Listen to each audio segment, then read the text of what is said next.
Okay, I'd like to call the village board meeting for November 18th, 2025 to order. If the clerk could please take the roll call. Trustee Ayani. Present. Trustee Christensen. Here. Trustee Daly. Present. Trustee Gavanis. Here. Trustee Leahy. Here. Trustee Powers. If you could all stand and join me in the pledge.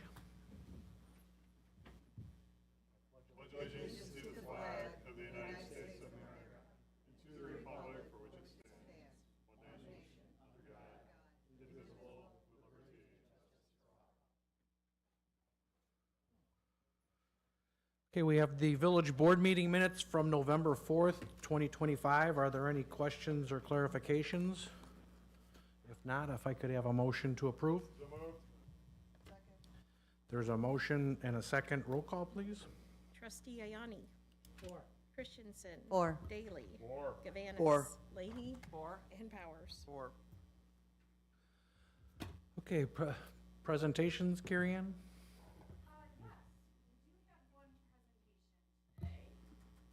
So we have a presentation today on the Downtown Transit Oriented Development Zoning Code update. So just as a quick reminder, we have this process has been ongoing since the spring. There has been a number of opportunities for public involvement, including some stakeholder interviews, as well as a pretty extensive survey. So the consultant team, Todd, right? Yes. Is here today. Sorry, Todd. Consultant team is here today to kind of give us an update on where they are to date on this, and this is your opportunity as a board to provide some input into what you are hearing where they are at this point and what the next steps are. So I'm going to let Todd go and I would ask that you let him, for the most part, get through his presentation, but if you have a question on a specific slide, I think it would be good to maybe stop and ask any questions, but then full discussion after the presentation. Great, thank you so much. Thank you, Mayor. Thank you, trustees, for having me. So you'll see mainly in your packets, but also on the screens here that you can follow along in the presentation. I'm going to provide a quick introduction of myself, where we are in the process, overview of the stakeholder engagement that we've done so far, and go through the proposed zoning code amendments to date, and then next steps, and not adjourn. That's later for you to decide to when to adjourn. So a little bit about me. My name is Todd Vanadalak. I'm an urban planning consultant. I've been planning in the Chicago region and Illinois for about 24 years, since 2001. This is just some of my experience just related to this project. I have a lot of experience with zoning codes and zoning ordinances, updating maps and so on. And a lot of it also is related to updating codes relative to downtowns in transit-oriented development. Some of my more recent projects related to that, it was in Prairie Grove, Riverside, and Robbins. Pretty similar processes to what we're doing here in Itasca. So quick project overview. What is this project? So mainly what we're doing is updating the zoning code, the parts around downtown, just to make it more supportive of development and and improve access to transit around the metro station that you have downtown. The project is being funded by the RTA. We actually have Robert Morris from the RTA here. He can also answer questions as well, but this is being funded through a community planning grant from the RTA. This is a map of the study area. You can see the black dotted line is the general study area. You can see the blue dot, or the blue square in the middle, that's the metro station. Oftentimes when we look at planning around metro stations or transit facilities, we look at usually a quarter-mile or half-mile radius around that station, and you can see those dictated or shown in the dotted circles on the map there. But the darker dashed lines is the general study area of the downtown. This was taken from the Itasca strategic plan that was done a few years ago. In terms of why we're updating the zoning code and why do you make it transit supportive, one of the things that the RTA just released earlier this year was a transit-friendly communities guide. So we want to make sure that we're following that guide in terms of how to make communities like yours and your downtown more supportive of transit, as I stated earlier. And zoning plays a major role in that in terms of guiding development and making sure that you improve access to transit, particularly with your metro station here downtown. In In terms of where we are in the process, we started this planning process in April, and we are where you see the yellow dot or the yellow star in November.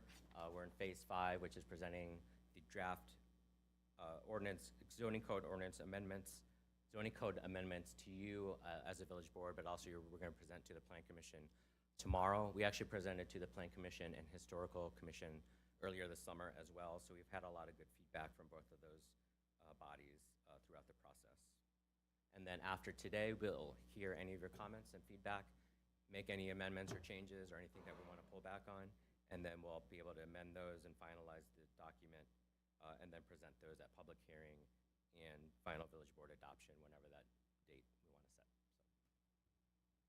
In terms of project expectations, we want to make sure that the zoning code aligns with any of your existing plans, including your strategic plan for downtown, which you did a couple years ago. We want to make sure that any issues that you as village officials, your staff, are addressed, and then we did talk to certain developers as well and property owners to make sure, are there issues that they see as property owners and how would they want to develop their sites? Are there things in the zoning code that would help them achieve what they want to achieve downtown around, particularly related to zoning? Any questions so far? That's just kind of general stuff right now. In terms of stakeholder engagement, we've had different means of engaging the public. One of them is a project website. You can see the link here as well. But since April, when we started the process, we have had over close to 1,000 visits to the site. We have had 231 contributions. I'll actually show what those contributions mean, what that looks like, and so on. So we've had a lot of engagement on the website. We had some stakeholder interviews that included Gullo and Holiday Properties. I know we have some gentlemen here from Holiday as well. I was really happy to talk to Drew Mitchell and Mike Doyle on that process.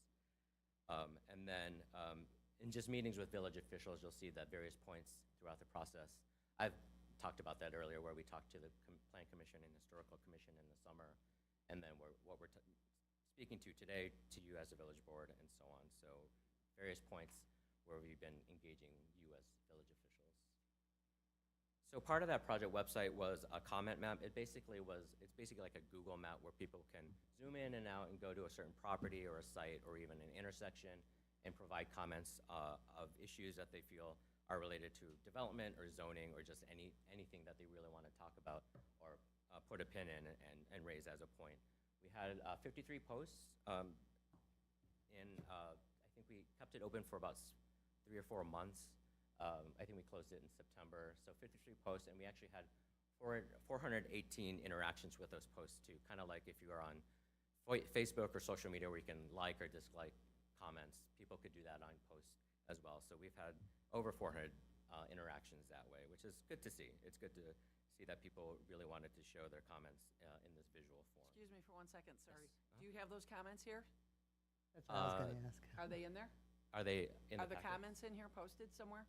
They Comments are. that, of those 418 comments, can we read those? Do we have access to those? You can read them on the site if you Okay. wish to, and I can provide the transcript of the final since we Okay. closed it. Thank So, you. Yeah, we can make that accessible. Is it that link that's up here, the project website? Yes, correct. And then just general key findings, some of the things that we found on that website, or on those comments.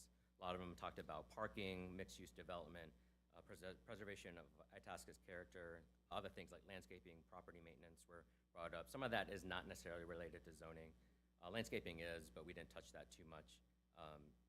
Need places to hang out downtown, safety for pedestrians and bikes, and so on. And stormwater management was also brought up. That's more other parts of your municipal code, but we did want to collect as much information as possible, even if some of it wasn't directly related to what we changed or proposed to update in your zoning code.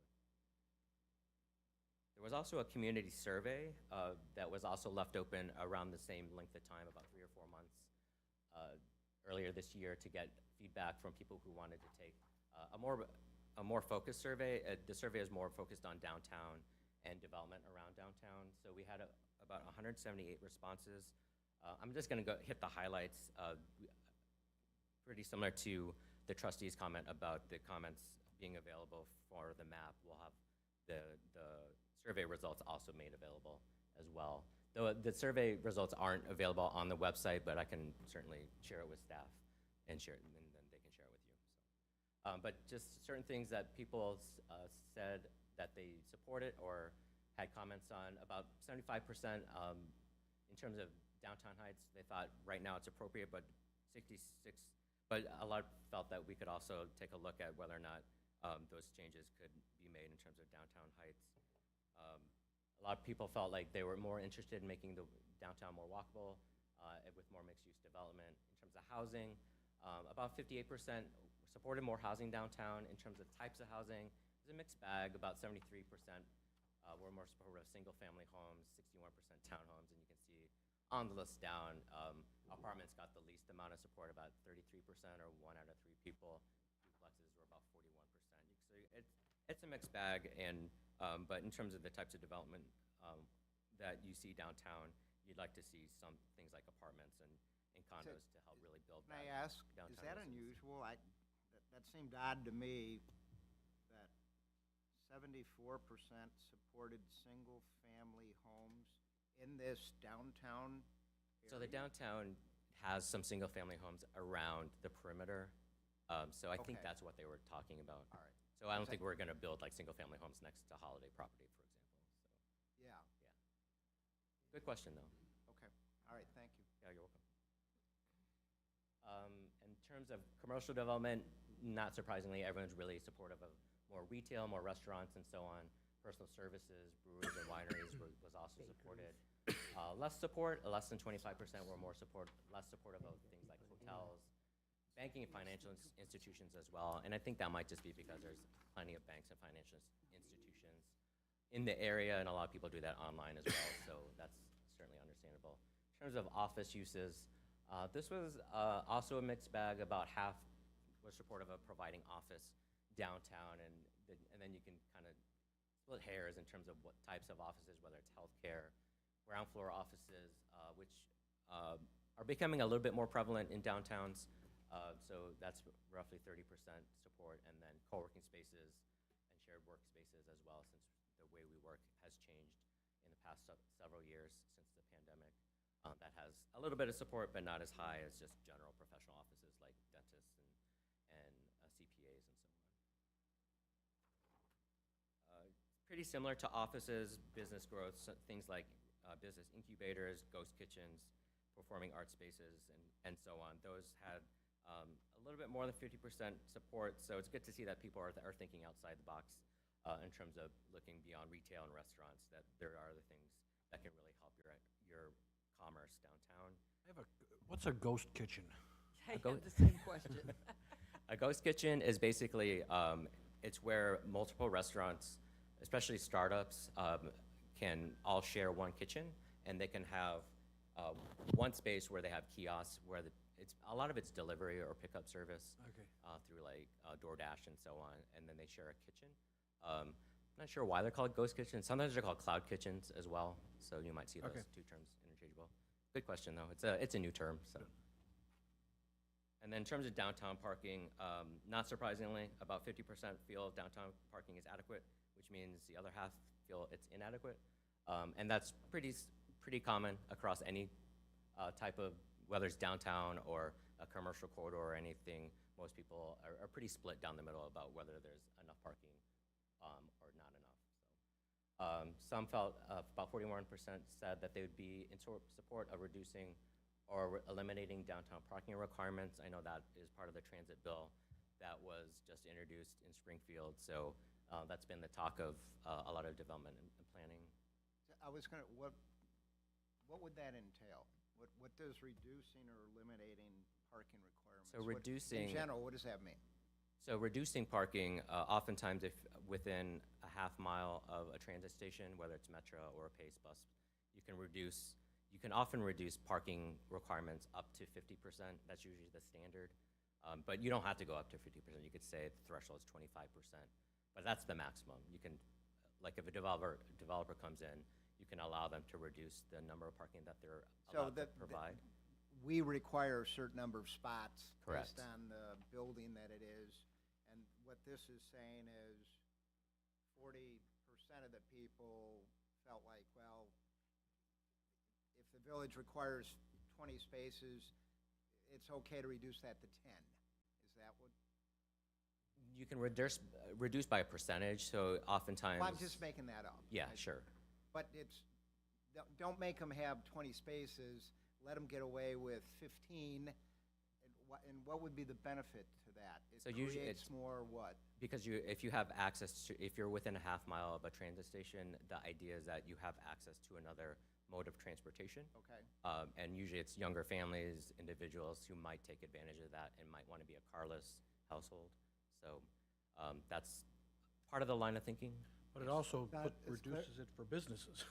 That is clarification, though. The transit bill eliminates that and says you can go down to 0. That's correct. Is that right? The In other transit words- bill just, In other words, if someone wants to Yes. build a building and we required, underground parking for two cars per unit, transit bill says no cars. I mean, you can do whatever you want. They can do whatever they want. Is that correct? the way I understand it, and, yeah. Rob. Yeah. That's the way I understand it too. Hi, everyone. My name is Robert Morris. I'm a principal analyst with the RTA. We are still kind of figuring everything out with this new transit bill.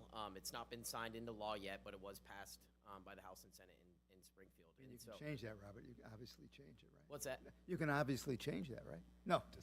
I'll call the governor. No. I think, so basically what that provision of that, act and potentially law says is that within a half mile of a metro station, a train station, so, in the city context, CTA, in the context here, Metro.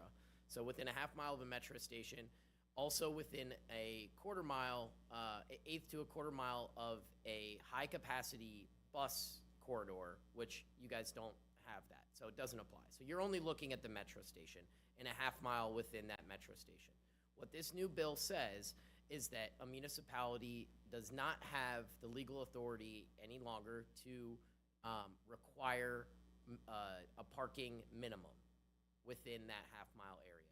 However, they can enact parking maximums, which you would say, no more than this amount of spaces. And it also allows a developer to decide kind of what the market's telling them of how many spaces should go there. So it's not prohibiting parking at new development. It's just kind of, I guess, shifting that responsibility from a municipality to more kind of the market demand. So Does that- when we run out of parking spaces, it's our problem now, because we required X, and now it's X minus because of this law. Now it's our problem to figure out where all the cars go. Because I can guarantee you, in this suburb, everybody owns a car. Everybody in Itasca owns a car, if not two. And I understand it's to encourage walking and other, transportation, maybe electric bikes, which that's another issue. But Sure. it now becomes our problem to figure out where all these people are gonna park? I think yes and no. I mean, ultimately, either way, whether you have a parking problem that's created by a zoning that you've enacted or something like this, where it's kind of the state, enforcing that. I just want to say that there's, in a place like Itasca, like you mentioned, where there's many multi-car households. There's folks that, and when a developer comes in here and is looking at creating a new, whether it's mixed use, multifamily, they know that. They know the market, right? There's extensive market research and that real estate market analysis that's done before any developments are done. I have a very, I guess I very highly doubt that a developer would come in here and say, yep, we're going with 0 parking. That's not what the demand is here. Now, maybe somewhere else, maybe in a more urban context, that works, right? But what it allows the developer to do is to right-size that parking for the market demand. I think another thing is that parking's expensive to build. depending on the type of parking that it is, whether it's surface lot cheaper or structured lot more expensive, or even if it, you know, if it's underground, very, very expensive, right? And so we've seen a development climate within the region where housing's not being built. And that's due to many, many factors, right? But the real estate market and the housing market has really slowed, whether, you know, whether that's a city or the suburban context. So I think another way of making development easier and building housing easier. But that's kind of my personal Well, I opinion understand about why it would make it more attractive to a developer to Right. say, Of course. we don't require any parking restrictions. You do whatever you want, figure out the market. But I don't know that I've had one resident come up to me to say, you know what, we got way too much parking downtown. We should get rid of some of that. I don't know who the 41% was that says we should reduce the parking. Right. I haven't spoken with any of them. They don't go to the swim Guarantee. meets clearly during the summer. Yeah, I think it's, plus what do you do about buildings that were built before cars? And we have a few of them in our downtown area that now you're saying we can't even look at. it's for new development only. Well, Yeah. So it's that's not what the bill says. No, I mean, the bill doesn't address it, so it And I just know says you didn't can't have write the parking bill, minimums. How do so you? that- the bill says for new development. So anything that's been constructed or is in the development pipeline that's been approved does not apply to. I think this is one we just need to Yeah. double click. Oh, yeah. That's all. Double, for sure. Okay, Well, Just to quick follow- Answer your Thanks. comment, though, 50.7% feel downtown parking is adequate. That means the other 50 think it's not. Right. right. So, And just a yeah, he said comment. that. That's the Well, he said comment that. I've heard. He said that. Just a quick comment on that. I'm sure the state isn't He's saying- supporting that we violate the Americans with Disabilities Act. They're the ones that are always talking. So if you allow development, or now we can no longer require parking, are you saying then that we cannot require that handicap accessible parking spots are provided? That's a great point. Thank you. Yeah. That's a great point. So I know my organization, as well as others within the region, CMAP, which is the regional planning organization, are kind of still digesting this and trying to put out some regional guidance so that we fully understand and we can kind of issue some broad guidance. This is kind of a funny, I guess, timing, right? You're looking at enacting new zoning, and there's a statewide mandate for zoning that directly speaks to one of the recommendations in this proposal. So it's kind of not the best timing, maybe, that we're still trying to figure out exactly what this means before and in the immediate aftermath of it being signed into law.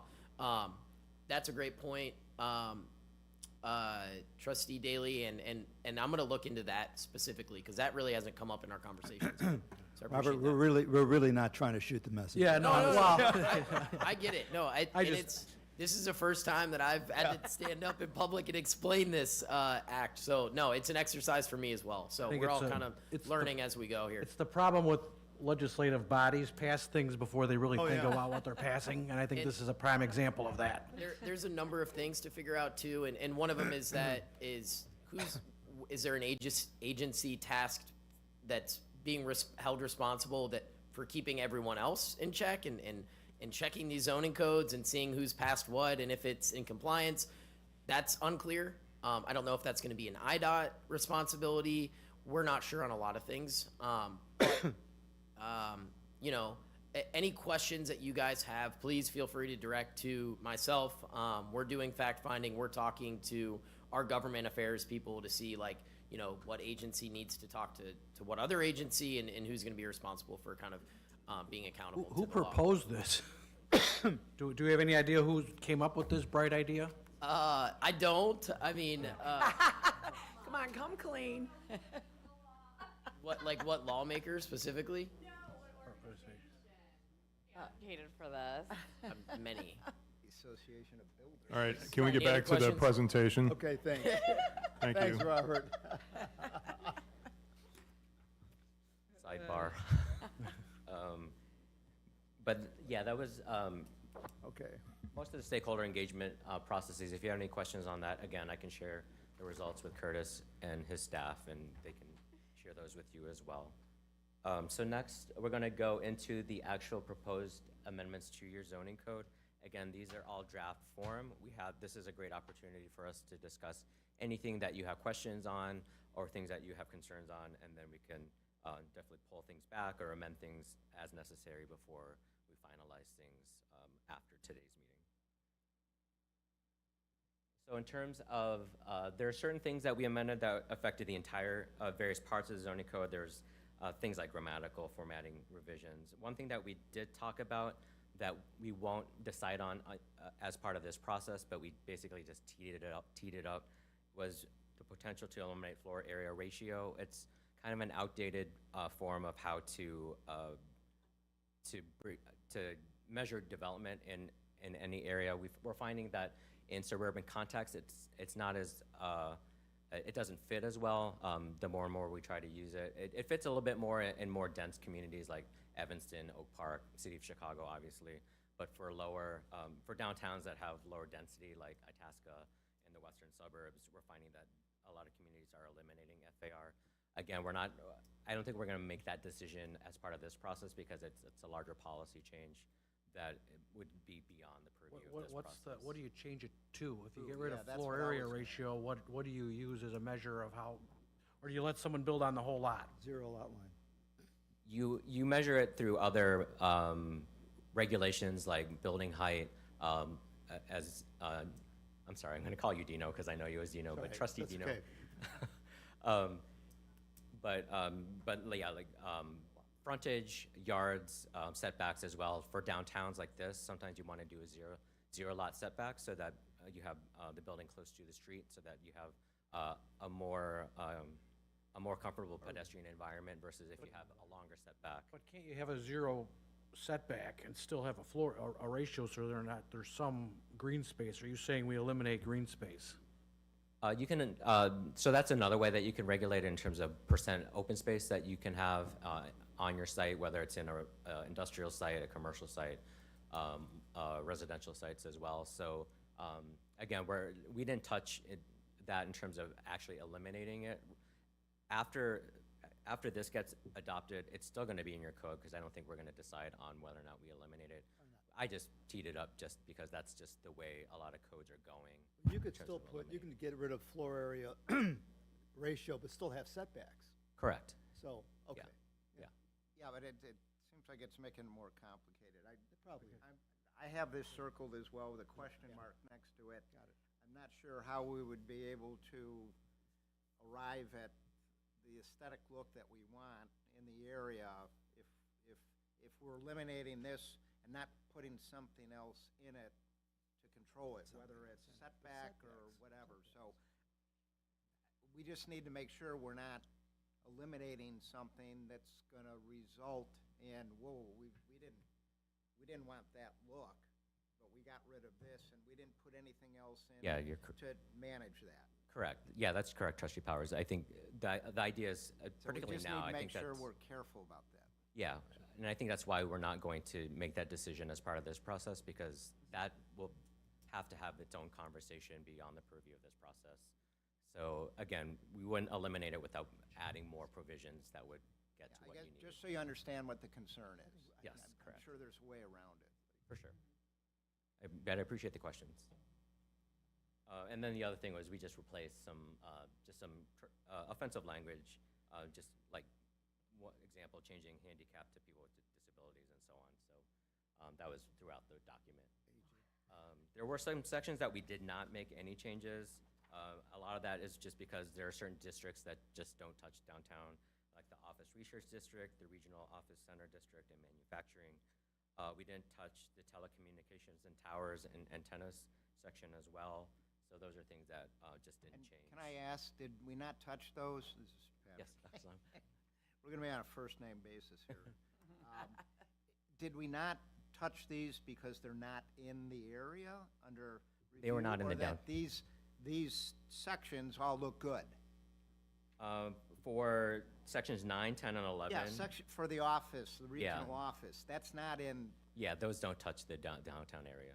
and that's why we didn't change it? Is it potentially that we got a problem in this section 9, but we didn't look at it because it's not in the downtown area. I mean, I certainly read it, but I think since it's outside the purview of this process, because none of the properties in the study area are zoned.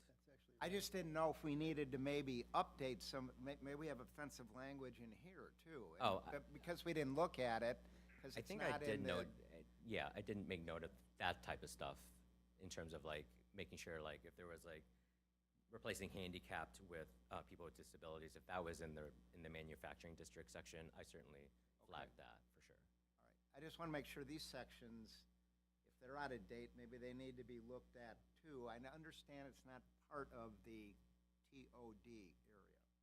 Am I making? Yes. Yeah, you make I sense. think We're you're- gonna do it, let's do this once. Yeah, you make sense. I'm getting a look like I'm from Mars, and that's probably the case. No, I mean, you're raising a think good we do point, but need- I think we do need to look at We need to look at all- doing a zoning amendment, change the whole code, but this, I think, is only dealing with Okay, so recommendations basically, to the. we're not requiring any changes here because we really didn't look at it, because it's not part of the development area that we're talking about. I think it's a, Fine. yeah, it's a little, and so what I would say is that this is the first step in the process. Community development actually has some funds to take it to another level Okay. to do what you're talking about. right, good. So this was just specifically, and because it's grant funded, looking at a specific part, a specific scope. But all of those things that Todd has kind of noticed, we have additional funding locally to be able to move those forward outside of this process. Okay, good, thank you. Yeah, thank you. And I mean, it's a similar conversation as the FAR, is like, we tee it up, we bring it up as an issue that you should look at further, but beyond this process.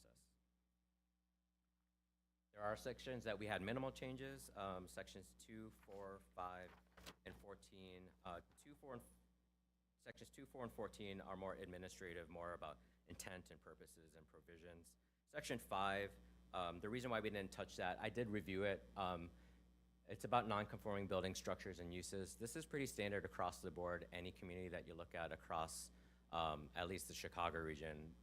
Anytime I read those, they look pretty similar to any community that I've read or updated zoning standards, and they look, nothing jumped out at me in terms of things that needed to change. But again, that could be something that your staff might want to look at as well, since it would affect all your districts, not necessarily the downtown, the ones that touch downtown. So that's why the only thing that we really changed was updating the business districts labeling, because we streamlined the number of business districts that you have, and I'll get to that in a couple slides. So now we're getting to sections that provided a little bit more substantive proposed changes. Section 3 is rules and definitions. Most of this is just adding new definitions that weren't already in your code already. A lot of it is just making sure that it has more modern uses like co-working spaces, electric vehicles, electric vehicle charging stations, and so on. So we just want to make sure that that's up to general standards and modern uses. The next few sections talk about the zoning districts. Section 6 just provides an overview of all the districts. So I'll jump into these on the next couple slides, but again, we didn't touch the ones that we didn't touch were the office, research, regional office, and manufacturing districts. I'll get into the residential and business districts on the next few slides. So section 7 relates to residence districts, and then I know that this has some concern amongst the board, but I do want, I'll get through what is proposed, and we can maybe have a discussion and answer any questions that you may have on your concerns. So the things that we're proposing, we did just provide the purpose statements just to make sure that it aligned with TOD principles, like making it more walkable and so on. We did add some uses to the special use list for R1, and I believe this is where there's some concern about adding some of these uses to that special use list. So we can certainly talk about that. There is the third bullet point is talking about certain bonuses. R2 has bonuses in terms of providing, whether it's providing a porch or a bonus for a detached garage and so on. It only applies to the R2 district, and when we were reading through your residential district standards, we thought, would it make sense to apply it to all your residence districts? And we thought about it, so what we're proposing is if certain residence districts were within half mile of the metro station, maybe that's where they apply. But again, we can certainly talk about that, whether you agree with that or you want to take that out. And then just adding electric vehicle charging stations as a special use in the R3 district. Todd, Yes. if I may, since I was on the steering committee and attended these sessions too, by the way, I think you did a very good job, and I appreciate you coming out and doing all this stuff. It's not an easy task by any means. And it had to be a little frustrating. There were a couple of meetings there where 3 or 4 people showed up. No worries. Anyway, I apologize for those people, but thank you for what you did. With regard to residential specifically, since, number one, if I'm not mistaken, there's only a few houses that it actually impacts. And changing the whole look of the R1 zoning is, in my opinion, something that this board needs to talk about at great length. I personally would like to kind of leave that out. That's my own opinion at this point, and not make any changes to R1 or any of them at this point until we can get together and really talk what we want to see over here. What is it that we really want to see? And that's my comments. But I did go into great length about the business in some areas in the business area I want to talk about. But that's my opinion. I would like to kind of table the R1. Great, thank you. area. That's my thought. And anybody else? I agree. I'd also like to, and maybe that's I think some of this boundary is too big too, that we're looking at. I don't know that. Maybe some of the- go down to a quarter mile. Especially some or of the something changes like you're that. making, I don't think fit in single-family areas, and some of their single-family areas that are part of this Yeah. boundary. We have to think about that. So I don't want to hold up the process because you've gone through this since June or April. So we want to hold it up. But on the other hand, I think maybe want to carve that one out for a while. No, I think it's fair to talk about it now, so that if there's anything that you want to pull back on or remove in totality, we Yeah, can certainly do that. That's one that I would ask if there's a consensus that we can just pull that back and table that for. Yeah, I would I agree, for both the R1 special uses and also for the consideration of the following R2 bonuses for R1. I also think for R3, I want to understand this better, what that would look like and what properties within this development area, how would that look? I think we need to think through this first before we Maybe we'll call make you any back for changes lunch and that do our own dramatic. steering committee. Fair enough. Thanks. Yeah, I agree. Thank you. Some of Thank you. these Things need to be Yeah. discussed at length. Is that okay with everybody? You can add the charging station, Yep. so. Okay. Okay, In R3. appreciate it. Any other comments before we move on to business districts? Great, thank you. So business districts, this is where we actually saw the most changes, and part of it, and I'll walk you through. So the table that you see on this screen is, on the left-hand column is what your current business districts are. You have 6 right now, and then on the right-hand side, those are the proposed list of business districts. So you can see that we streamlined it from 6 districts down to 3. And I can walk you through how we streamlined it. So B2 and B3 would stay the same. Those exist now, and we're not touching those. B1, the reason why that goes away, or the current B1, local business district, that goes away because right now there aren't any parcels in your village that are zone B1 now. So it just made sense, like if nothing's zoned that, remove it. Same with B6, Irving Park Road District. As far as we could tell, there was nothing zoned B6, so we removed that. We basically consolidated that.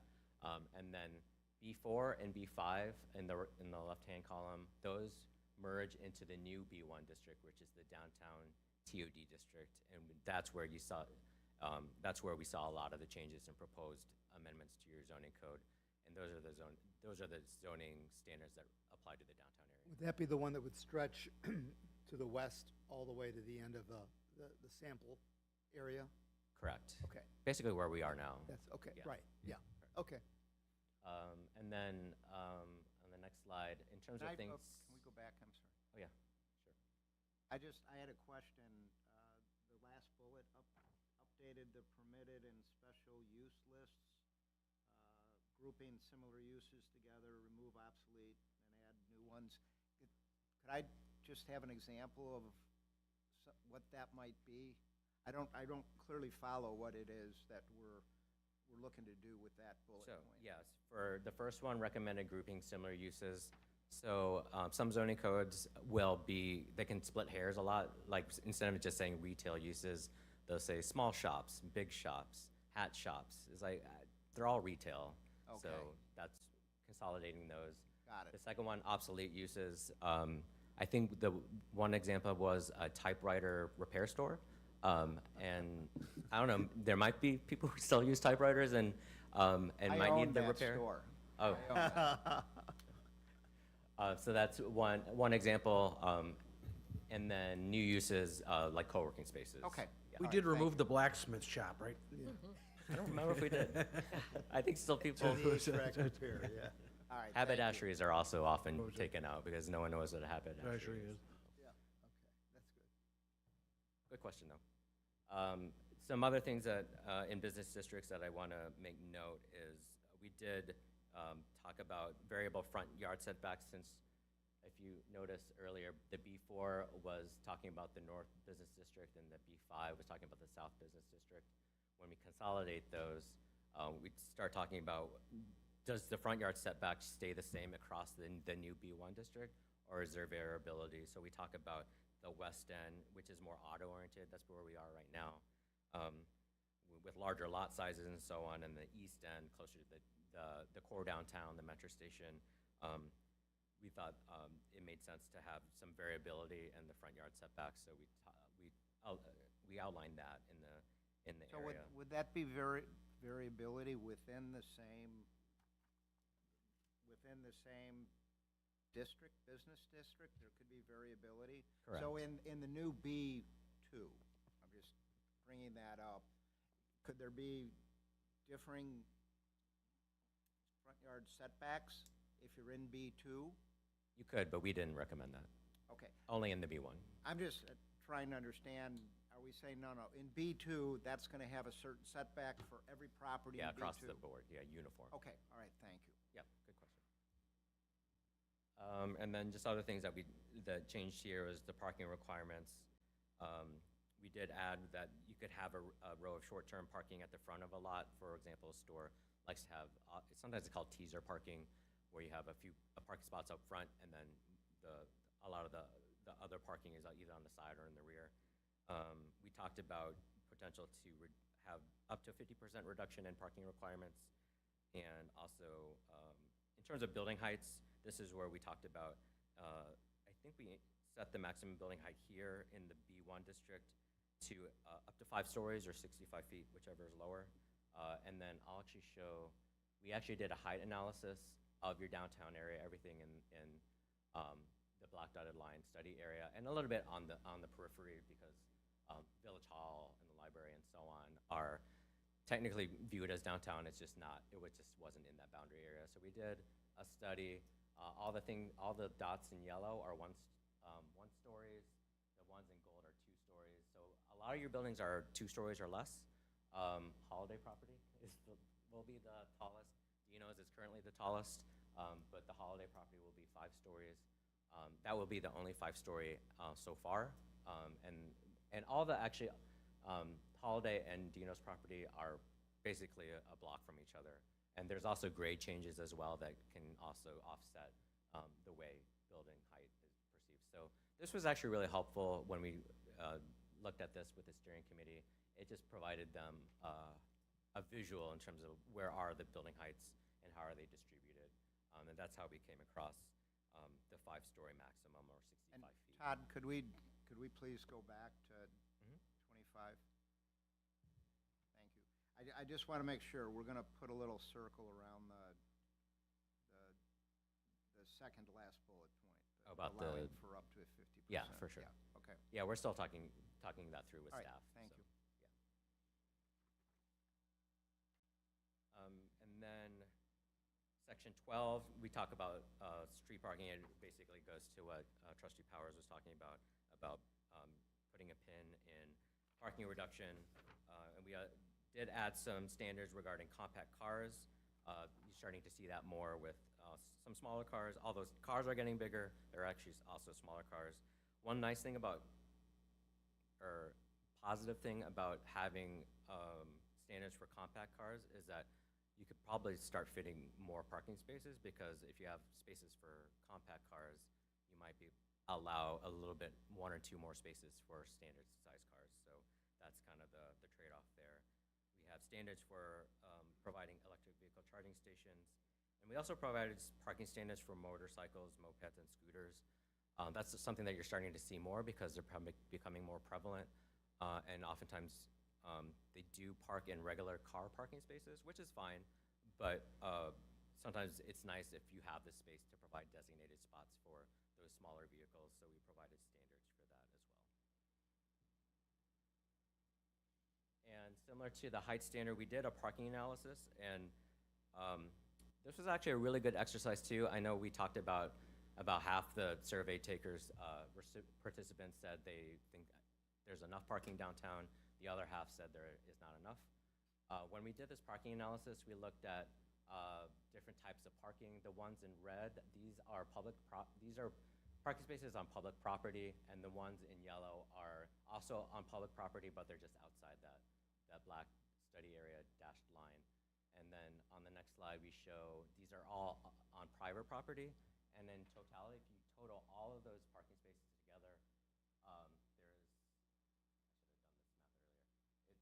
think it was close to 1,500, or yeah, 1,500 parking spaces in that area. So, but parking is always a perception thing. Is like, again, going back to the survey results, half of the people will probably say there's enough, half of people say that there's not enough. And sometimes it's, what's your threshold of walking, to walk 1 or 2 more blocks to get to your destination. Sometimes it's also not knowing where the parking is. You as village residents probably know where the good parking spots are, so you know, like, if you can't park close to your destination, you know there's a good spot maybe just around the corner.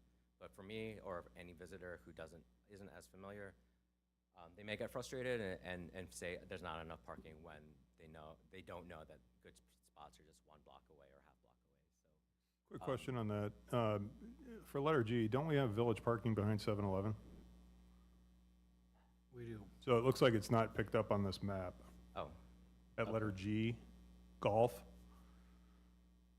up on Center Street. It's west of and adjacent to the 7-Eleven Yeah, store and the dry cleaners Okay. there. Okay, yeah, we can certainly look at that. Thanks. Any questions on parking? I know that was, this was just part of the analysis. I just wanted to show that. And then some of the last things that we looked at the sign code. There wasn't too much that we changed regarding the sign code.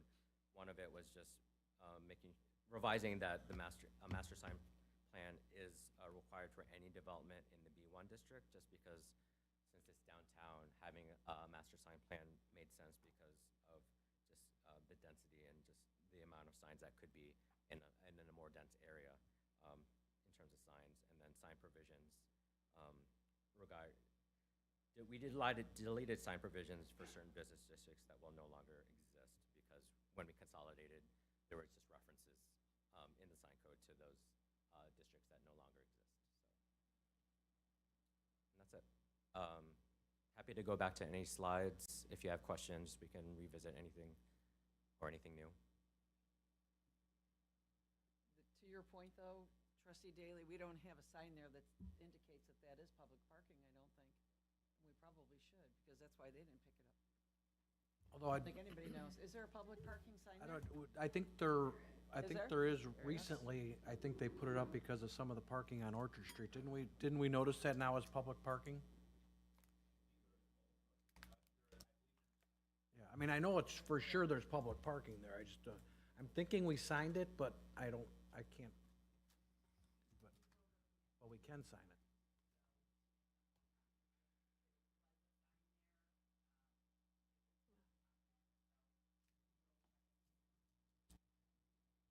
And you might have actually counted those under letter J on the following slide. There were 37 spots, I think, on the table for the private. So go to the next one.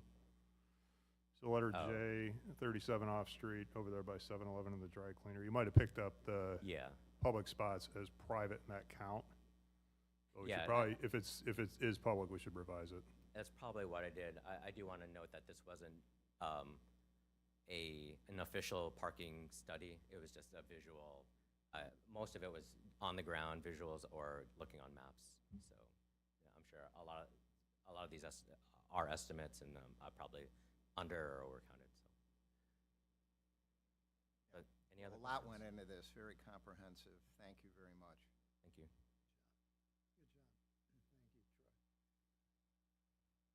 Thank you, Troy. All right. If you have any comments beyond this, you can certainly talk to your staff as well, and they'll share those comments with me as well. Anything? I would look at this, at the size. I think we need to Yeah. maybe make it Trim a that little down. bit more cohesive with the downtown area than, Do that. or at least what could be the downtown. It's certainly, west of Walnut Street is all residential for the most part. Or east of Walnut East or Street. Walnut, yeah. Okay. Will do. Thanks, Todd. Okay. Anything cool. else? Everyone's good? All right. Thank you, Mayor. Thank you, trustees. Thank you. Thank you. Thank you, Curtis. I know you had a little bit to do with this, too. so. Thank you, staff.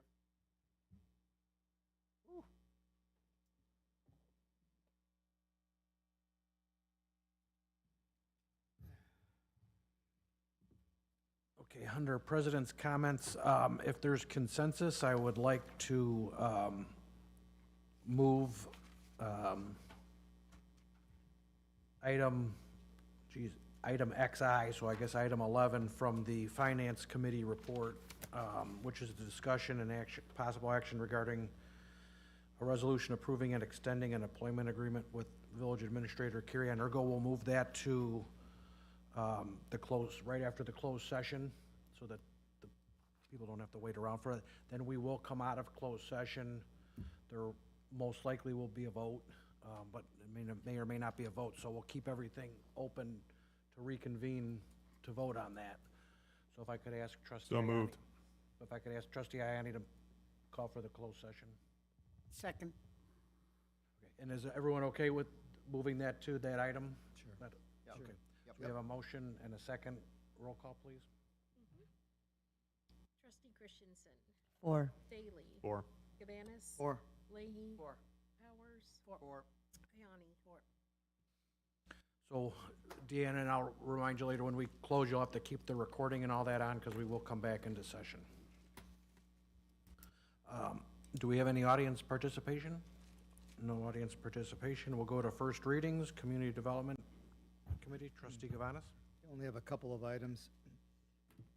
The first one is approve the use of a metal-clad cable wiring for Itasca Station development per 2017 National Electric Code with recommended local requirements. And optional motion 2 would be prepare an update to the village code to allow future projects to be constructed consistent with the previous motion. I'm going to turn this over to Curtis, and I'll let you kind of expand on this a little bit. And the guys from Holiday are right here, so we can have them come up and show us your little dog and pony show there. Yeah, I see props. I like this already. Yeah, so, thank you, Trustee Vance. Holiday Properties submitted a request. The letter's actually in the packet here. So they submitted an official request. They call it a variance from the building code. We technically don't have a variance process for building code, so that comes straight to board.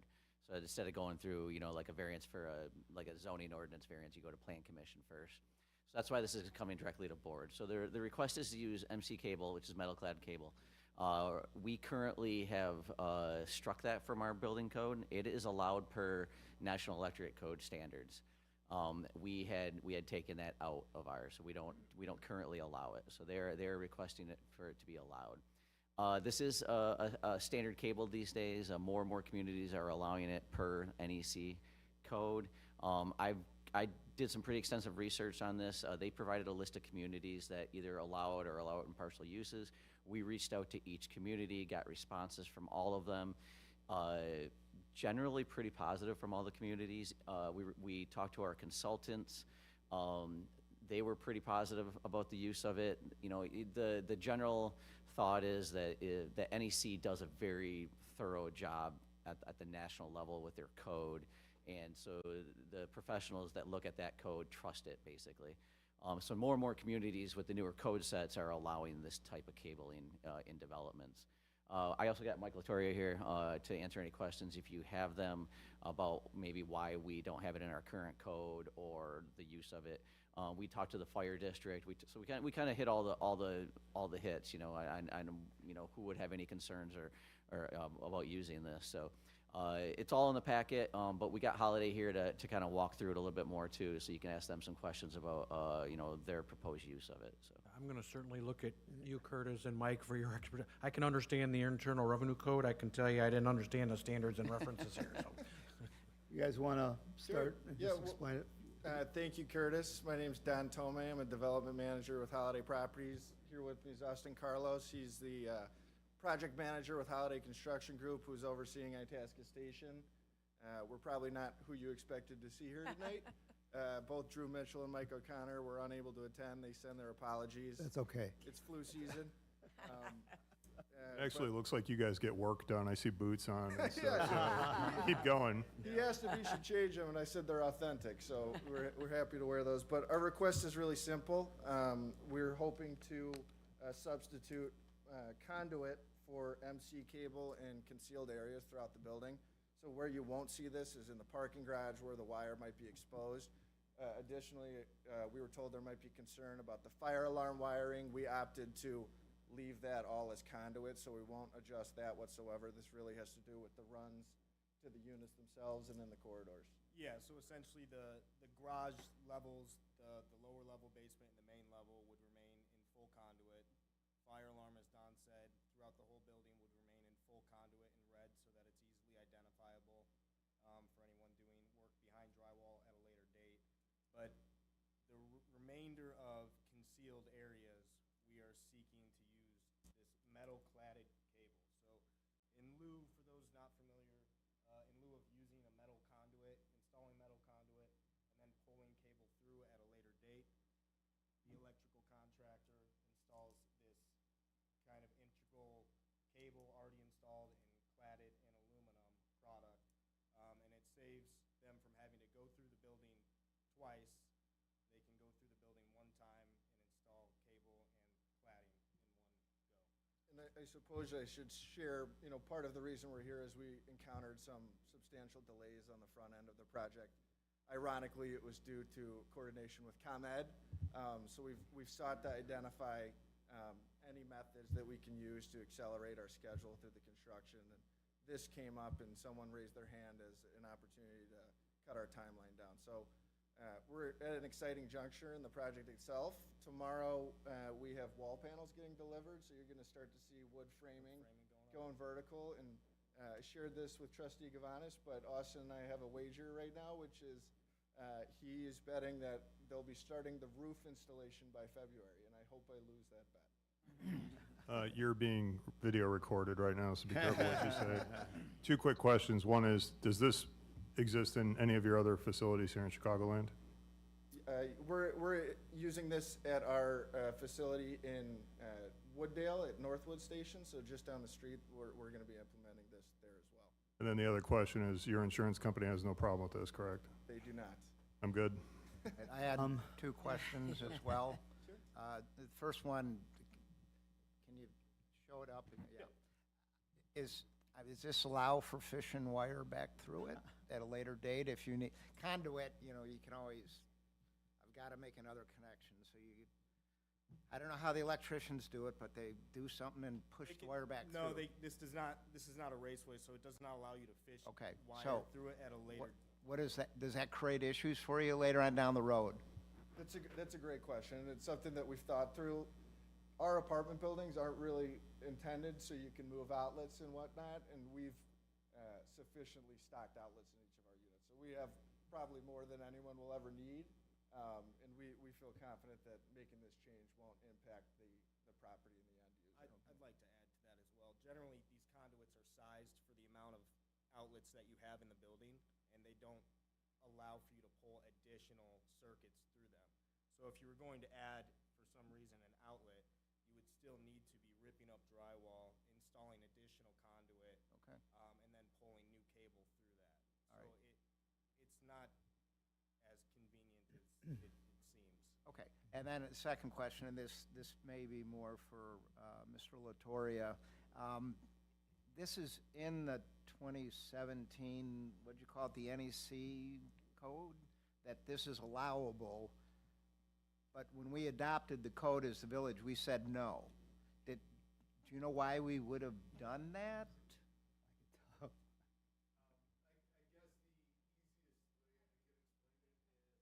You might need to come up to the, sorry to put you on the spot, Mike. I didn't want you to show up for no reason. No, it's good to be home. There is no easy answer to it. I guess the construction industry, materials, methods means evolve.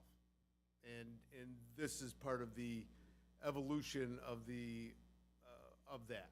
I mean, not too long ago, some of us remember PVC, it was cast iron and copper, right? No way it was ever going to be plastic, and now it's PVC underground. So this is along those same lines. It's the evolution of the industry standards construction. It's just odd. We adopted that standard, but we consciously took it out. So Yeah, I mean, that's the thing that's got me like. That was very typical in Chicago region, that in most Chicagoland communities pulled it out. And a lot of that is from fear of previous cablings that, were of more concern.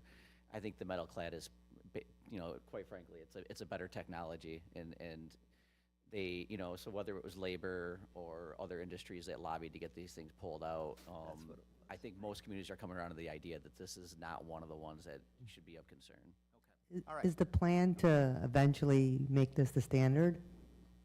So that's basically our second motion here, is that we could go back and amend the code to allow this basically in all developments. So that's why we have kind of the two options here.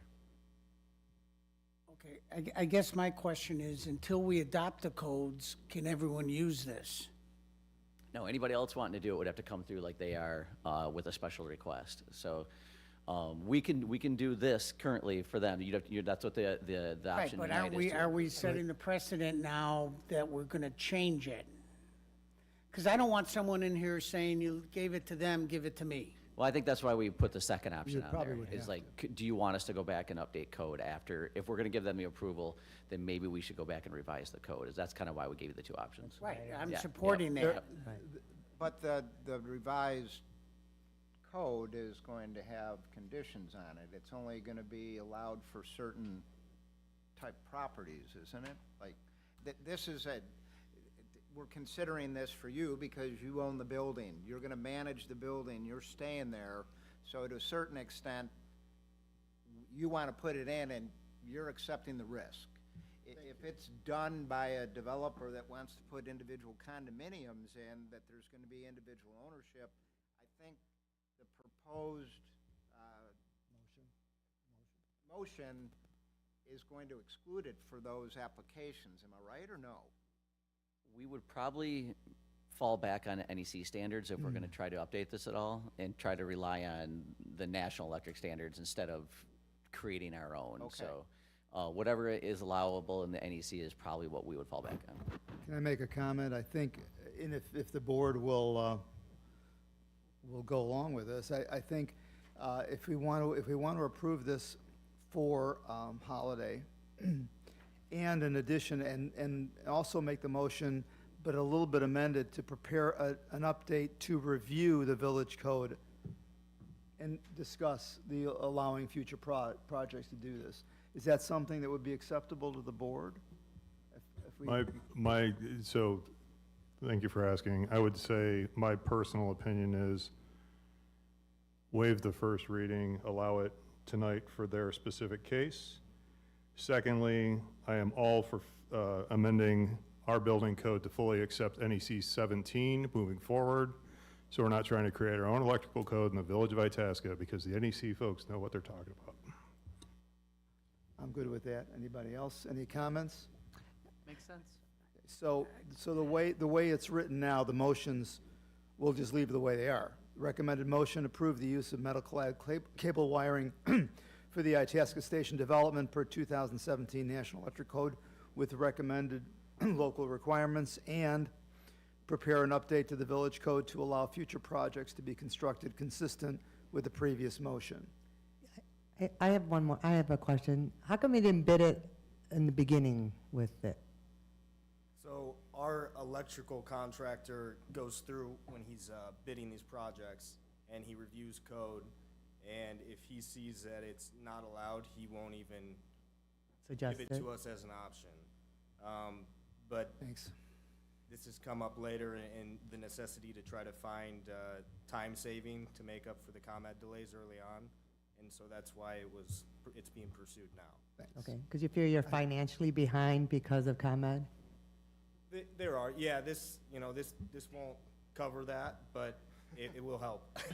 So if you weren't behind your electrical contractor, Excuse wouldn't me, be there's a- asking for this switch, is that correct? It seems like we're under the gun and it's self-created. I'm not sure why that is. That's all. That's why I'm saying. I mean, I think that's a fair question, and when your back's against the wall, you're seeking those opportunities, and that is really the result here. Is we're doing our best to accelerate and deliver this building as quickly as possible. And this is one of the ways we accomplish that. This is why we canceled the fireworks in February, because we knew ComEd was going to be delayed.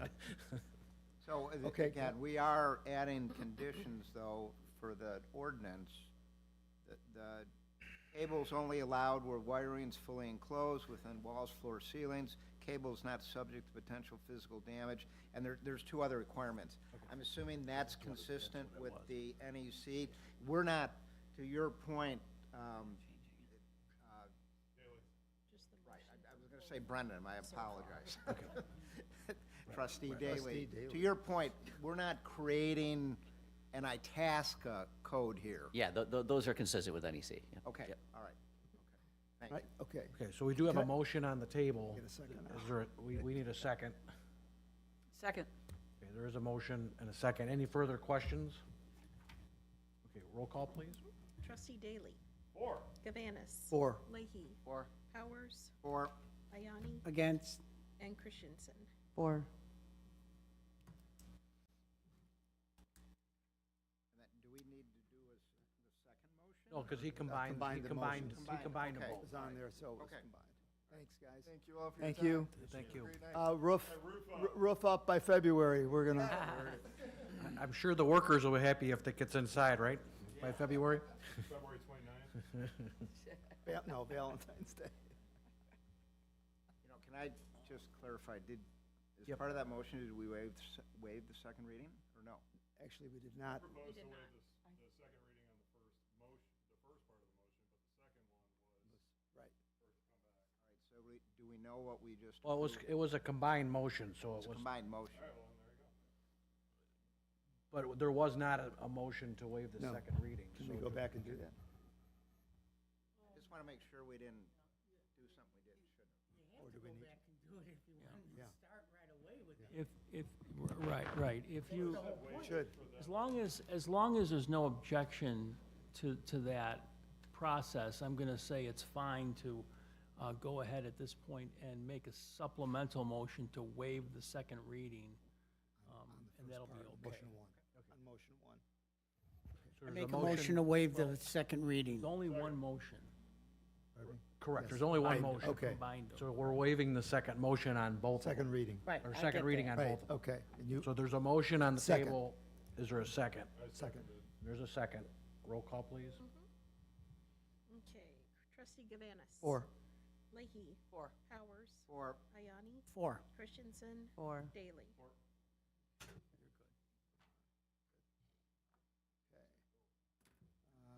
see. I think I have one more item. For information purposes only, new business license applications were received from the following businesses. Village staff have approved the zoning certificate as follows.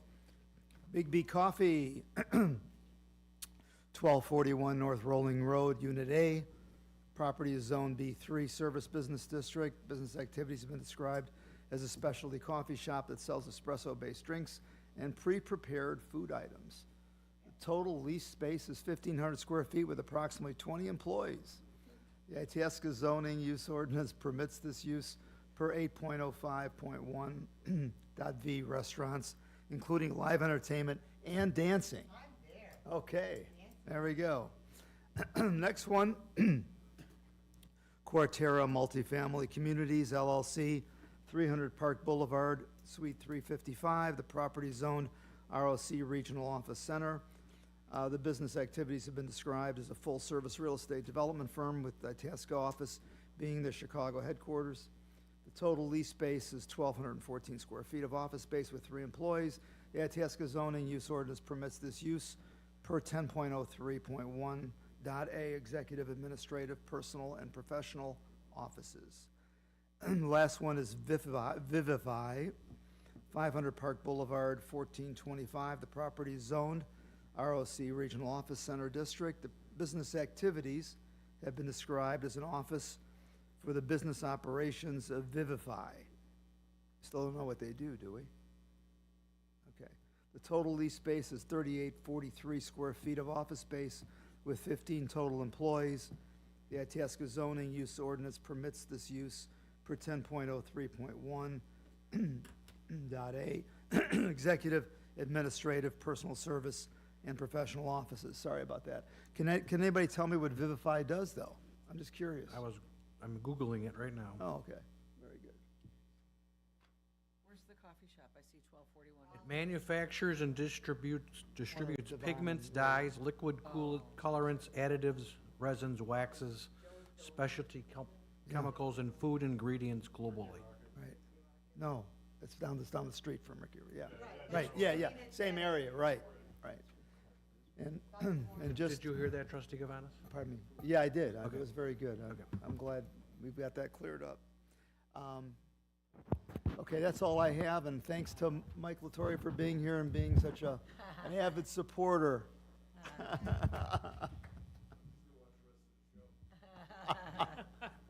That's all I have, Mr. Mayor. All right, we'll go to Capital Infrastructure Committee. Trustee Daly? Thank you, Mayor. I don't know how to follow up the meeting thus far with this, but we have 2 motions tonight related to amending Resolution 1623-25 for the sidewalk slicing program. This is a budgeted item. We have April 15th, the village board approved low bid from Hard Rock Concrete. This is in your packet. The one note I want to say is the fiscal impact. The last sentence, last word is actually 2027. That should read 2026. There was a typo in this memo. But essentially what we're talking about is extending and creating a not-to-exceed contract for them to continue work through spring of next year, holding their unit price of $41.14 per slice, and a not-to-exceed amount of $76,602.68. I would direct any other questions you may have to Director Subers. Would this happen under this year's budget? Yes, correct. So the contract actually bridged both fiscal years' budgets. So they were able to keep, so since it was in their single term year for the contract, it's actually, we enjoyed the same price for our fiscal year 26 costs. Right, but is it gonna take place in fiscal year, so the first part of this happened in fiscal year 20, because it looks like it was April 15th. It was They couldn't 25. have, did they get the work Yes. done Yeah, before April 30th? that was the original resolution, Okay. was passed for Okay. fiscal year 25 without knowing that we were gonna do it in fiscal year 26, and that's what happened. Okay. Yeah. Any other questions? Okay, so the first motion is a motion to waive the second reading and take final action to approve Resolution 1673-25. Can I get a second, please? Second. There is a motion and a second. Roll call, please. Trustee Leahy. 4. Powers. 4. Ayani. Christensen. I'm going to abstain, and my name's not on here. It says Maderas. Daley. 4. And Gabanis. 4. What happened? Second motion. Where's it say? I'm not going to vote. I know, but I'm just going to abstain because someone else is. This one has I know, Frank's but I name. want to abstain because I didn't vote No, you earlier. can still vote. Vote on this one. All right, second motion. But Move. it's two different resolutions, that they included the last resolution. We're not voting on that one. We're voting on the, It says 16, Maderas on 73, both because 25. it's the older form. All right, motion to approve Resolution 1673-25, amending Resolution 1623-25 to include the fiscal year 2026 sidewalk slicing program in an amount not to exceed $76,602.68 to Hard Rock Concrete Cutters. Can I please get a second? Second. there's a motion and a second. Roll call, please. Trustee Powers. 4. Ayani. 4. Christensen. Is that this one? Yes. Yeah, it's gotta Abstain. put her name. Abstain. I I see. abstain. I see. Daley. 4. Gabanis. 4. Leahy. 4. End of report. Yeah, it's just, it's the record, the voting record I see has that, that's.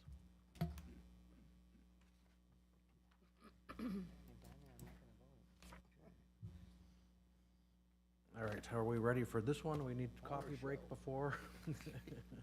Let's plow through it. All right, Finance and Operations Committee, Trustee Powers. Thank you, Mayor. Included in your packet are a number of items having to do with the 2025 property tax levy. In essence, if I can summarize, what we're doing is approving a resolution to approve the estimated 2025 tax levy in compliance with truth in taxation. And we're looking to waive the second reading. The reason why we're doing this is because we are going to levy more than the CPI or 5% of the 2024 levy.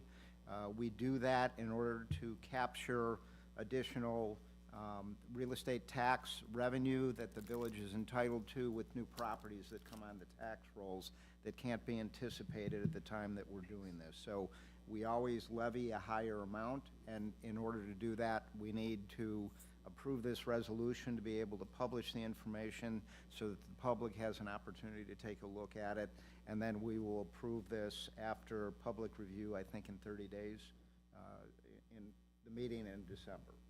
So that's probably the main thing here. Then the other ones are individual, their first readings to approve ordinances for levying taxes for the corporate purpose, levying taxes for maintenance of the two special service areas, number 3 and 4, levying, abating taxes for the 2022A and the 2022B principal and interest, because we have other revenue sources for that, and then acknowledging receipt of the police pension report, actuarial report, I should say, for the fiscal year ending April 30th, 2025. I'm happy to go through and answer questions about the individual proposed resolutions, if anybody would like to ask, or what I'm going to probably do is bail and ask Jennifer to help me to a certain degree. But these are important resolutions. I do not want to make light of any of them, but I've tried to summarize what it is that we're looking to do. And again, I'd like to open it up to any questions that the board may have.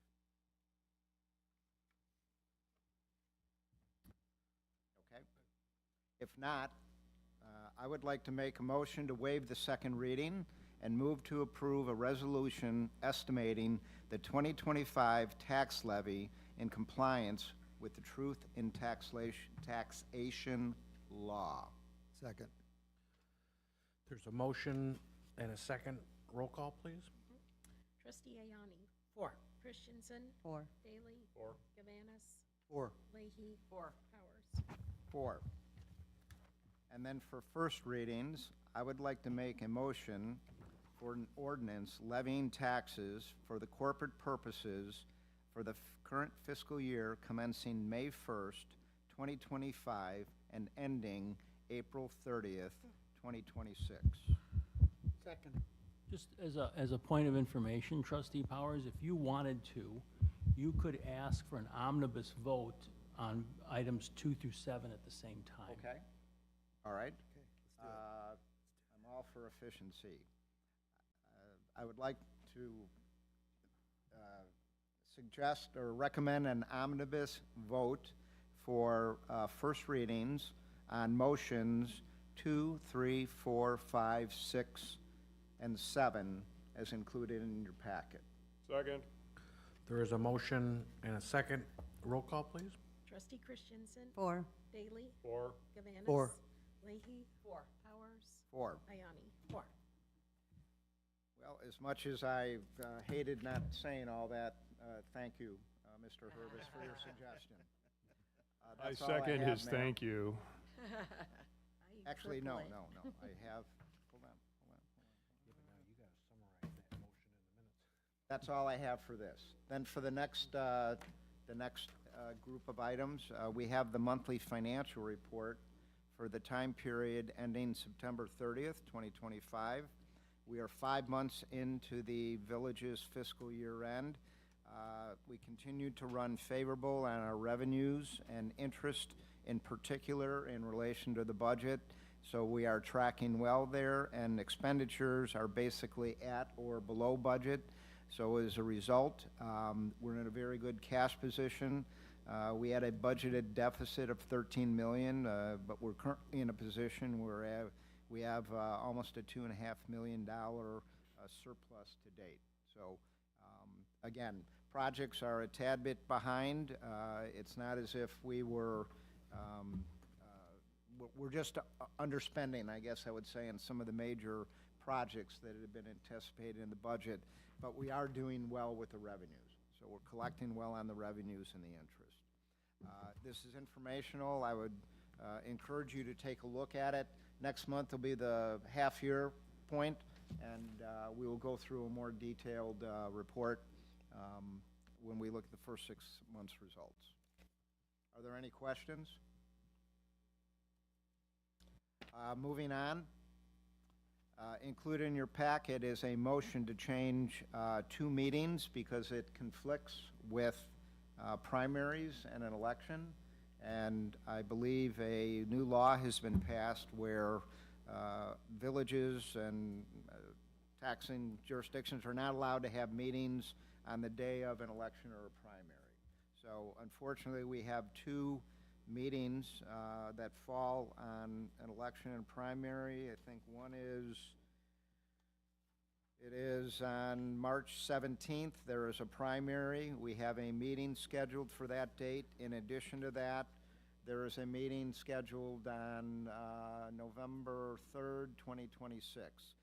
And part of this is discussion. We can either move the meeting to the Monday before those 2 dates or the Wednesday after. One of those, if we move it to Wednesday, will conflict with a plan commission meeting. So I'm almost thinking it might be best to just move the meetings to the Monday preceding these 2 meetings, and we proceed with that. We've also updated the calendar to include, where is it? It's in August. The August meeting that conflicts with, what is it?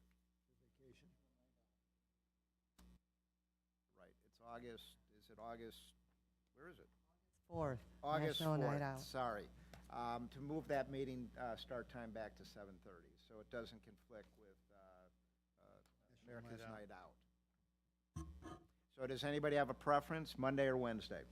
Well, why, is it because of the payments of bills that we couldn't just do it the next week when we have the standing committee meeting on the Tuesday? Or? Well, we could, but why push it back a whole week?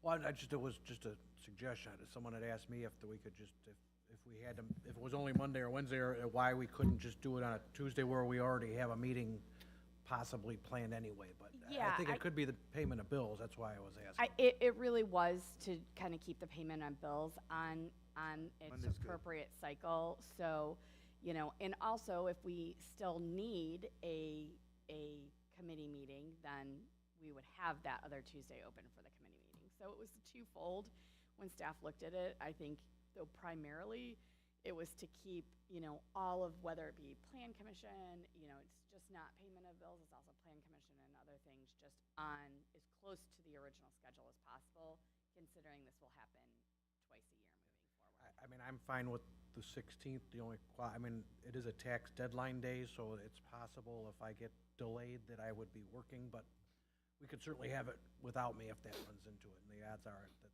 it's corporate deadline, so that's usually not as bad as April 15th. But Does anybody else have any other input on the Mondays or the Monday's Wednesdays? fine with me. I don't care, either one. Prefer a Wednesday, but. Fine. we really can't do the Wednesday because of the plan committee. We'd have Plan to move Why that. we bring Monday's it up? good. I'll go with Monday. Then why bringing it, why did it get offered? So you could choose, instead of doing it for every, like do a permanent, you could choose like for this year, so you don't have to do a permanent. You could say for So this we're just year, approving we're this just doing. calendar. Correct. And you could choose Monday or Wednesday, or you can do a permanent change and say, moving forward, if it falls on a Tuesday, then we would move it permanently to Monday and Wednesday. Those are choices. It's a kind of a policy decision for you to make. But if there are conflicts and you want to just resolve the conflicts individually year to year, my suggestion would be to just discuss the current years and then leave the motion there of whether you want it to be on the Wednesday or the, does that make sense? We were trying to be efficient and we might have been a little too efficient, so. I would say move it to the 2 Mondays and let's just vote on it and get it Yeah, over go with. that. All right. I'm good. That being the case, I would like to make a motion, move to amend Section 31.03 of the Village Itasca Code to change the regularly scheduled meetings of the Board of Trustees that fall on Election Day for this fiscal year ending April 30th, 2026, to the preceding Monday. There's a motion.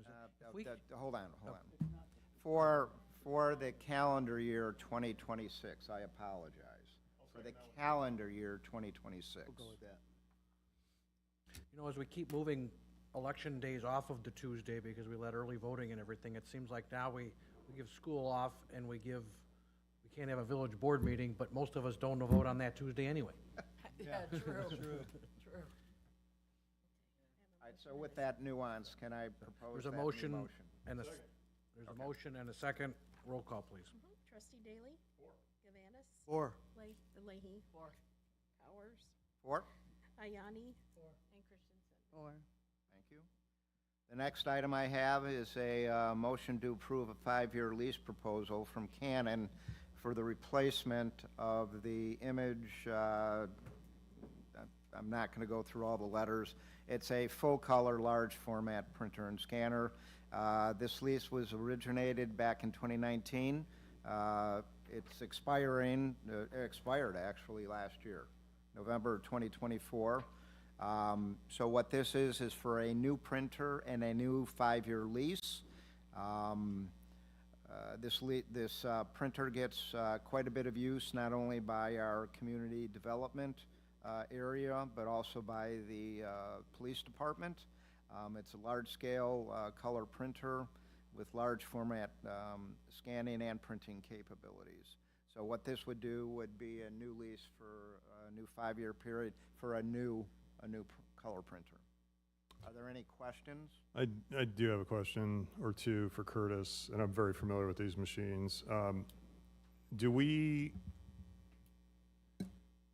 recapture cost by using these when we're doing, are these somehow tied to permit reviews? Oh, yeah, definitely. I mean, so we scan everything in. We require less copies now being submitted to, you know. Mainly, it more valuable as a scanner, quite frankly. Okay, but thank you. Our current one is only black and white, so we haven't really been utilizing the current one down here just because it's not really of use. This new one will be really nice and have nice colored features. And I think more than my department will be able to use it and get some good use out of it, so. Okay, and then in terms of so this is a budgeted item, is that correct? Yeah, and actually because there's escalators after the contract ended, so we're a year behind, so there's escalators. This new one is essentially break even for what we're currently paying on the old one. Currently we're paying $477 a month, this It's like would be $3 $480. more, yeah. It was 453, Charles. Okay. Thank you. Are there other questions? If not, I would like to make a motion to approve a 5-year lease proposal from Canon for replacement of the image PROG RAF TZ 32,000 full-color, large format printer and scanner. There's a motion and a second. Roll call, please. Trustee Gavanis. Or. Leahy. Powers. 4. Ayani. Christensen. 4. Daley. Thank you, Mayor. Thank you. Thank you, Chuck. Thank you, Chuck. I didn't think you could get that done quicker than our presentation, but you beat them by a long shot. Intergovernmental Committee, Trustee Leahy. Thankfully, no No. report. Okay, we have 3 items on tonight's consent agenda, and I think when we get to the consent agenda next week, or when all these ordinances come up, can I do a consent or two? Omnibus? Or do I guess I probably have to read them all anyway. So item A is approving ordinance 2153-25 to accept a variation for 1252 to 1266 Inverness Lane to permit a privacy fence up to 8 feet in height. Item B is approving resolution 1669-25 to accept the 2025 Itasca Fest profit and loss statement as prepared by the Itasca Lions Club. And item C is approving resolution 1670-25 to approve the agreement extension with the Itasca Lions Club for the 2026 Itasca Fest. We have a motion, and, I guess I did not make the motion, because so I would need a motion. Second. And a second. Roll call, please. Trustee Leahy. Powers. 4. Ayani. Christensen. 4. Daley. Gavanis. 4. Okay, we have no items on tonight's non-consent agenda, so we'll go to the payment of bills through November 18th, 2025. Trustee Powers? Included in your packet is a record of bills totaling just under... Congratulations. Thanks for waiting all that time for that, right? Included in your packet is a record of bills totaling just under $1.9 million. Key payments, Morrow Sewer Construction for $618,000. It is payment number 4 of the Ardmore and Baker Streets Water Main Replacement Project. I think this is going to put us around 85 or 86% complete on that project. The second item is DuPage Water Commission for October-related water usage, just over $210,000. Republic Services for October trash services totaling $67,000. Enhanced Network and totaling $52,000. That is for the PC replacement program, in addition to a security incident protection response, along with regular monthly services. We have 2 weeks of payroll totaling $273,000 for the time period October 13th through October 26th. The October retirement contribution for $85,000, and the November group insurance contribution for $140,000. Are there questions for the record of bills? If not, I would like to make a motion for the approval of the record of bills totaling $1,877,627.46. Second. There's a motion and a second. Roll call, please. Trustee Powers. 4. Ayani. 4. Christensen. 4. Daley. 4. Gavanis. 4. And Leahy. 4. Thank you, Mayor. Thank you.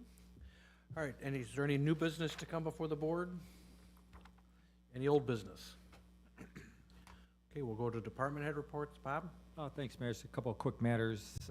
So the other evening, Saturday evening, we had what was going to be attempted street takeover up off of Devon Avenue in one of the parking lots. We had about 40 cars show up, and they were going to start staging. Fortunately, a security guard called us, and we started to respond to the area, and those cars took off expeditiously, so they moved on to another area. They were displaced. We had a pretty large-scale retail theft occur at a business along Rowling Road. Detectives were able to use the flock cameras and get suspect information and be able to arrest the culprits. So once again, flock cameras, bear the fruit. Yeah. You and the guys are sending a good message. Don't come to Itasca for your crimes. You will get caught. It's going well. Just a couple other matters. We did have a pretty violent domestic situation the other day. The person had made some threats to shoot the police, reference coming and arresting him. We were able to work through that language in that matter, and we were able to resolve that matter without incident. Anybody getting hurt. There was an arrest in that case, though. And then last week, we had put out a code red regarding a missing person. Some of you might have received that from the Forest View home here in town.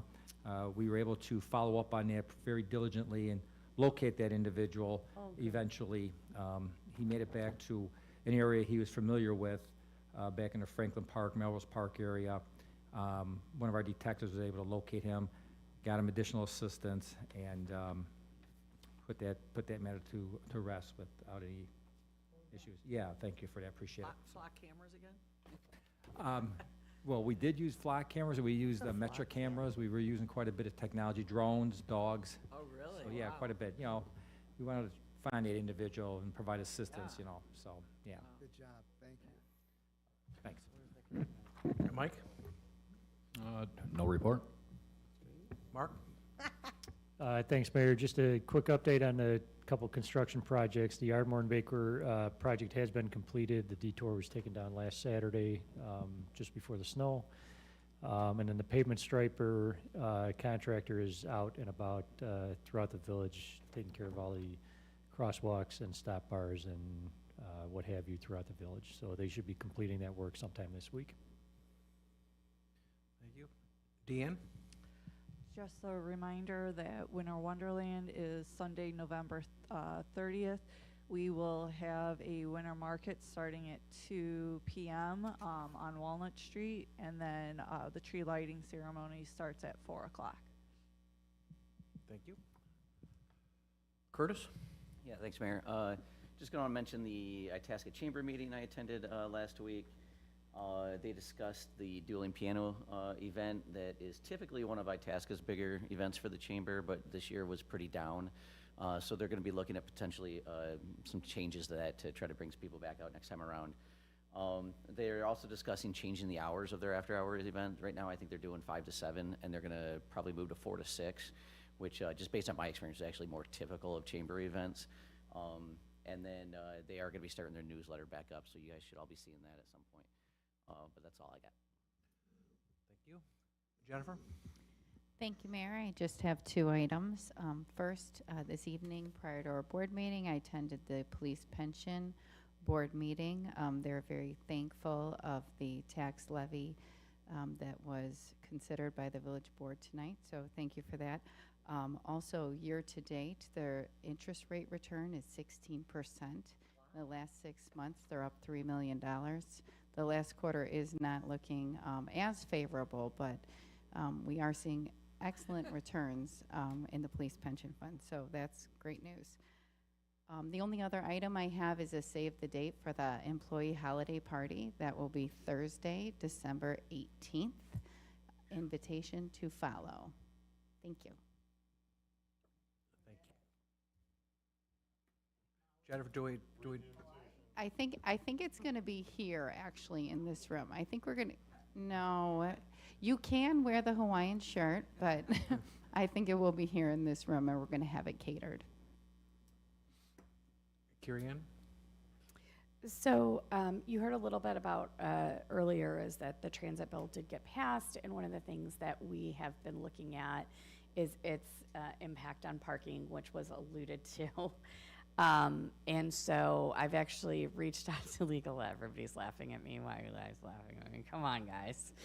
I felt a little bad because the RTA, just so that you're aware, and that's what I was kind of indicating with the gentleman that was here, the RTA actually published a report at the beginning of January. So while they didn't know the exact legislators who put it forward, and I think there's a little miscommunication, the RTA actually put out a report in January of 2025 advocating eliminating parking within a half mile of metro stations. So it was the RTA's advocacy of this that resulted it being in the overall transit bill. So, Well, wasn't their original proposal to do all of our zoning within the half mile of the train station? Yes. And so, I just, at some point, like, it is okay, but it just so that there's, while Robert didn't, like, personally do, personally, he was probably not involved, the RTA as an organization has been advocating for this elimination of parking near transit stations and successfully achieved getting it through in the RTA funding bill, which is now going to restructure. So yes, Brendan. Just a question on that. So Metro parking lots, therefore, are now obsolete?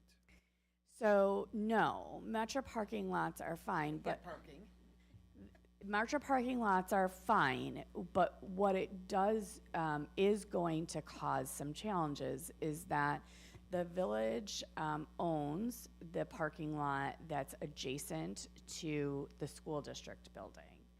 And the downtown plan had identified that area as being ripe for redevelopment. Well, one of the considerations of that redevelopment is not losing Metro parking, right? Because the reality is there is no longer a good pace connection to Metro parking here. So in order to take advantage of the Metro parking, you need to have a vehicle that you park or be dropped off. So those are kind of your two, or walk, depending. But we don't have, again, the number of people who live in the community that commute downtown is limited to a certain extent. And so we have a fair amount of people who drive, and they drive from even other communities, Addison, Elk Grove, so they drive from other communities to here to take the train. And so as Metra is going to have to continue to look at efficiencies, making sure that your train station has adequate parking so that you have the number of riders necessary to justify your train station is a generally accepted community strategy. And so going back to the point where I was before is that it makes it difficult to look at the redevelopment of that site now, because you'd be eliminating that parking. And one of our thoughts is that we would provide that parcel for redevelopment in a redevelopment agreement, and then require a fee in lieu or additional parking be put on the site for Metra. So we weren't losing overall Metra. It does not appear that this new law will allow us to do that, which is going to potentially inhibit our ability to transform that into housing. So it's just it's not that we don't have other sites downtown, it's not that, but it's potentially an unintended consequence of the law. Now, what we can still do is try to work with a developer who understands that need and will agree to put back the parking. But I will say providing adequate parking is always a struggle with any developer. And so, and one of the things, because we have such a small downtown, unlike in Elmhurst or, one of the bigger ones, because we have such a small downtown. Having the public funds to create that parking becomes much more difficult, because we can't put an SSA or something like that on those small areas. So that's where we are there. So that is, I wanted to give a little bit more of the background on the parking, because we've been spending a bit of time on it, and I've been spending a bit of time talking to other communities right now. So, Well, may I just make a comment there? Sure. Because I suppose maybe if we went up, you reduce the footprint, but you could gain parking that way, I suppose. Whether it's for our downtown or, for. yeah, we're gonna have to look at creative strategies, but again, in that area, it wouldn't make sense to go up more than the 5 stories that were already there, unless we're willing to go, it backs homes, so it will be difficult. It will be difficult on that parcel. And so we're gonna be looking at how to move forward with still looking at development opportunities, given a new challenge. That's what I would say. Well, they're putting the burden on us then to provide the parking for the downtown is what they're doing. Yeah, and then you have to really look at what that cost might be, and whether or not we have the resources to take on that sort of a project. Is the parking along Quick Print and Gigi Gruber Lane, there's like a lot emptied there? Possibly, is that public parking or private? It is, so it's public parking right there. Okay. It's a very small lot. I think it has like, I don't know, 16. Isn't 16, part of the 18 lease spaces. agreement with Wine With Me that they get preference for those spots, and then a couple of them in the village lot that's on Maple Street too? It is, and so, correct, that they get right along the old Village Hall, the ones that are adjacent there, are dedicated, again, it's public parking, but It they is. have some dedicated spots that we have for them there. Any other questions? So I would also just like to publicly apologize that the resolution was not updated correctly. We definitely need to send it through a new process to make sure that people aren't just, and I take full responsibility because I should have caught it. So I apologize that the wrong name was on it. So, thank you. Thank you. Jody, anything? Chuck? No report. Okay, we'll take a couple-minute recess, then we will convene in the back room. We will be reconvening, we may take a vote, so we'll need to keep the line open, don't shut it down yet. Are we doing minutes? What's that? We do not, there's no minutes for, Okay. we're all caught up except for the one from last week, and those just aren't done yet, so.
me when you're ready, Dan. Okay, it's now 9:29. We are back in regular session, and I will turn it over to Trustee Powers. Thank you, Mayor. I have one additional item for discussion and possible action. I would like to make a motion approving resolution number 1675-25, approving and extending an employment agreement with Village Administrator Carrie Ann Ergo. Second. There is a motion and a second. Roll call, please. Four. Four. Four. Four. Four. Four. That's all, Mayor. Thank you. And if there's nothing else to come before the board, I would ask for a motion to adjourn. Second. There's a motion and a second. Roll call, please. Four. Four. Four. Four. Have a happy Thanksgiving, everyone.